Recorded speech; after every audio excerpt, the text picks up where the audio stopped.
போர் நடைபெற்றுக் கொண்டிருந்த காலத்திலும் சரி, அதற்கு பின்னரும் சரி, ஊடகவியலாளர்களுக்கு எதிரான அடக்குமுறைகள், குறிப்பாக ஜனாதிபதியாக இருந்த மஹிந்த ராஜபக்ச காலத்தில் தொடங்கிய விடயங்கள் இன்றைக்கு தென்னிலங்கையிலே ஒரு சில சிங்கள ஊடகவியலாளர்களுடைய விடயங்களை துலக்குவர்கள் தமிழ் ஊடகவியலாளர்கள் படுகொலை சம்பந்தமாக எந்த விதமான விசாரணைகளிலும் முன்னேற்றங்கள் ஏற்படவில்லை. அது யாராக இருந்தாலும் நிமல்ராஜனுடைய படுகொலையாக இருக்கட்டும், எந்த படுகொலையாக இருக்கட்டும், அதற்கு நீதி இல்லை என்ற நிலைமைதான் இருந்து கொண்டிருக்கிறது. வடக்கு கிழக்கு பூராகவும் பலருடைய படுகொலைகள் நடைபெற்றன. இது 2007ஆம் ஆண்டிலே மணல் கொள்ளைக்கு எதிராக குரல் கொடுத்த இந்த ஊடகவியலாளர் ராமச்சந்திரன் அவருடைய கட்டுரை வெளியாகிய தினக்குரலில் வெளியாகிய 2வது நாள் அவர் கடத்தப்படுகிறார் என்றால் இராணுவமும் EPDP தான் பொறுப்பு என்று அவர் தன்னுடைய கட்டுரையிலே கூறியிருந்தார்.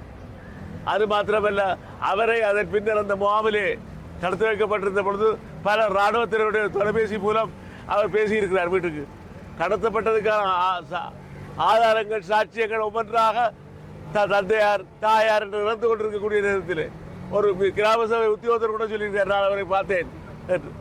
ஆகவே இவர்கள் காலம் கடத்துகின்றது. நிலை மாறுகால நீதிக்கு இடையிலே சுத்துமாத்து நீதியாக எல்லாம் நீர்த்து போய் செய்யக்கூடிய நிலைமையை நோக்கி செல்கிறது. ஆகவே உடனடியாக சர்வதேச தலையீட்டின் மூலம் எங்களுக்கு ஒரு நீதி கிடைக்க வேண்டும் என்பதுதான் எங்களுடைய பொதுமக்களுடைய விருப்பமும் வேண்டுகோளுமாகும். நன்றி.